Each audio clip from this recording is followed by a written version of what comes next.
guys, part 2 nga po to. So, buksan na natin, be. Buksan na natin, wag na magpaligoy-ligoy pa. Di na nga ako makapaghinga sa pagsasalita ko. Ito naman siya yung correction tape. Tape. Joke lang, correction tape. Hala, sobrang OA. Tingin-tingin mo na sa mukha kung maganda ba. Uy, sobrang OA. Yung iba dyan, nonchalant.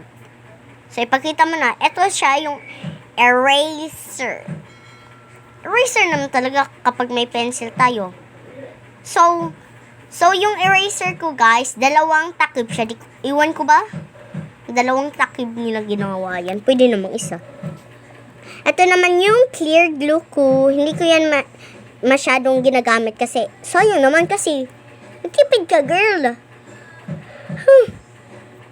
Nagtipid ka, girl. So, ayan siya. Sobrang tagal ko mag-grade. Ito naman yung pencil ko na cool.